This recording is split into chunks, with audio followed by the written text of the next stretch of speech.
A lot of those barbs will find their mark. It's not the first time that people have said this kind of thing, after all. And you can really understand his frustration. The Greenland affair, driven mainly by social media messages from President Trump, completely knocked Ukraine off the stage this week. There have been very intensive diplomatic talks going on in terms of constituting a multinational a force for Ukraine to enforce, to monitor any peace deal, if there is a peace deal. All of that completely wiped from our screens, wiped out of the newspapers, from any discussion by this row over Greenland. Ukraine's President Volodymyr Zelensky, as you know, has been speaking at the World Economic Forum in Davos, and he used his speech earlier this afternoon to properly actually tear in to his supposed European allies.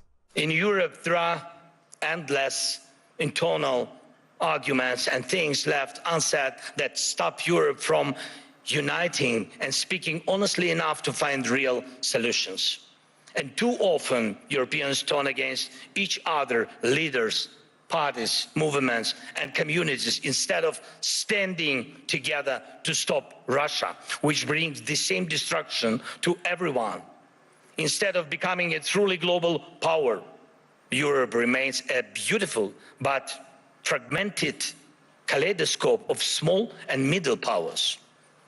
Instead of taking the lead in defending freedom worldwide, especially when America's focus shifts elsewhere, Europe looks lost, trying to convince the US president to change. But he will not change.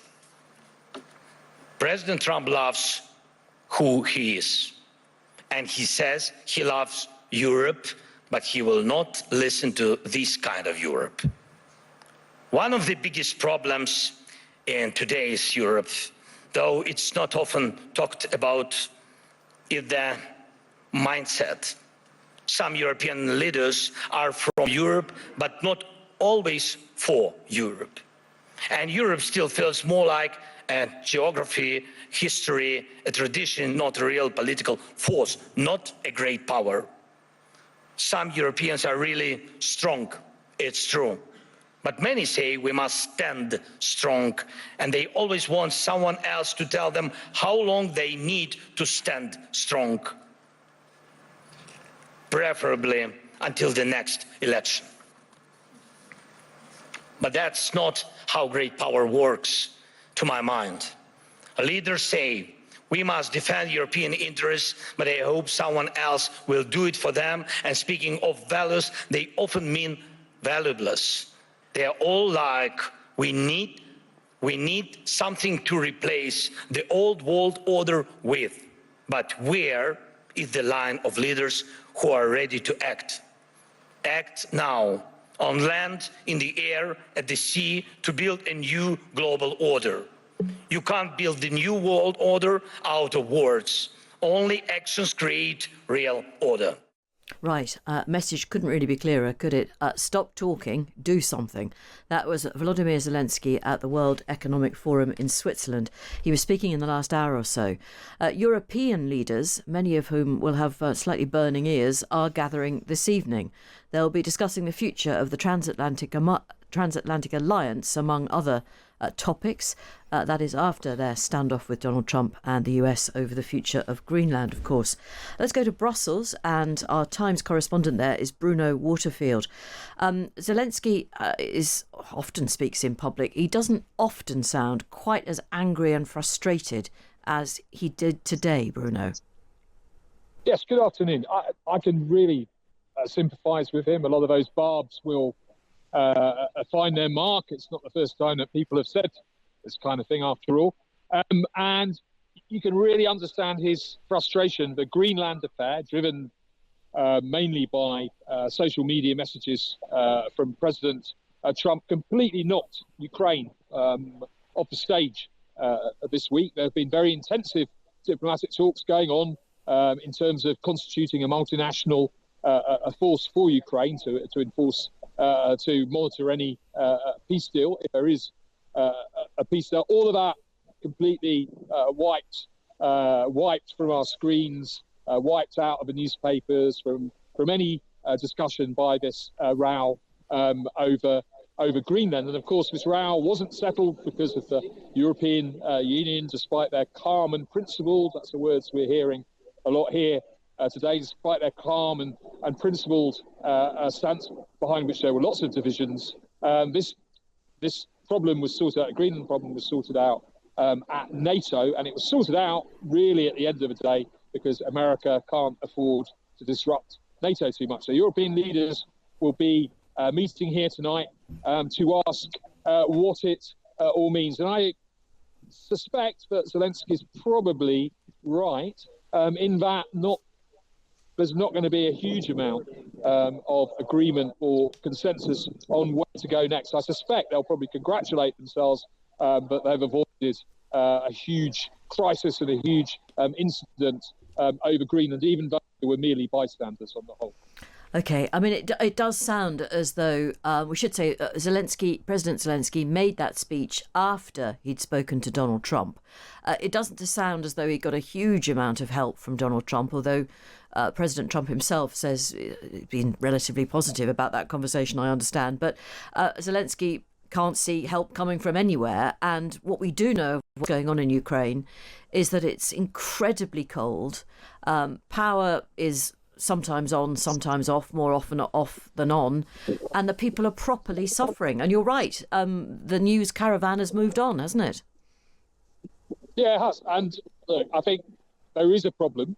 There is a problem, not really that the EU isn't a great superpower to be totally literal and frank about it and correct. It was never meant to be. It wasn't created to be a superpower. The real problem is that European countries, not least Britain among that number, haven't really stepped up to the plate in terms of doing what they need to do in order to deter Russia, to build a Western alliance, build a new NATO, if you like, a NATO 2 in order to deter Russia. And of course, Ukraine is left fighting. Ukraine is left fighting on its own. It's not getting great support from Trump, who regards Zelensky and Putin more or less as of equal merit in this peace deal. So I can really understand.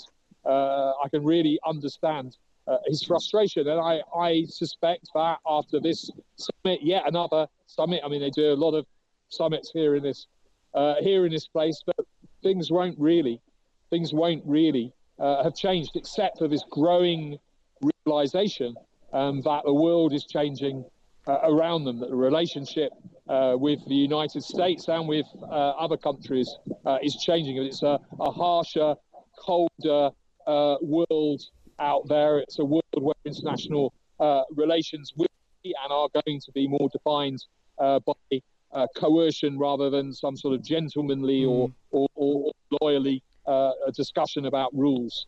OK, well, I've just got some breaking news and an example of some European cooperation. Anyway, the Times is reporting that Britain has helped French forces seize a sanctioned Russian oil tanker in the Mediterranean. It's understood the French Navy led the operation, with soldiers descending onto the vessel from 2 helicopters. The tanker in question is called Grinch, and it was sanctioned by the UK, US and the EU. We're told it was travelling from the Russian port of Murmansk, loaded with oil. I mean, again, that President Zelensky did talk about Russian oil, didn't he, earlier? Yes, I mean, these kinds of interventions are seen as long overdue. It's over the last really year and a half or so that the EU has really stepped up sanctions on the shadow fleet. And again, there's a dawning realization that the old-fashioned law of the sea, those rules have been effectively torn up by the Russians anyway, in terms of how these vessels are flagged and how they conduct themselves, in terms of switching off their navigation systems sometimes to evade detection. So again, it's a new era. And the meeting in Brussels tonight, will there be any kind of consensus at that meeting about how Europe should deal with Donald Trump? I think there will be an acceptance of the fact that this is how it is going to be in future. There is less consensus about how to deal with him. Do you just very calmly, firmly state your principles, or do you actually make preparations and take actions to effectively punish America? So there's been a lot of talk of this so-called trade bazooka that they have locked away just over there, actually, in the European Commission, something called an anti-coercion instrument. It's very procedural, it's very bureaucratic. It takes, the quickest it can ever be deployed is like 10 weeks. And I think so they're going to have more discussion about sometimes the only thing that Trump understands is a zero-sum game of winners and losers. He blinked on Greenland because he was certainly worried, or people in Washington were worried about what was going to happen to NATO. Does the EU have that kind of punching weight? No, it doesn't at the moment. So that's a discussion they're going to have. Even the limited trade measures that they can take to try and deal with Trump, there's no agreement on. So the French want to use it, the Germans don't, the Italians certainly don't.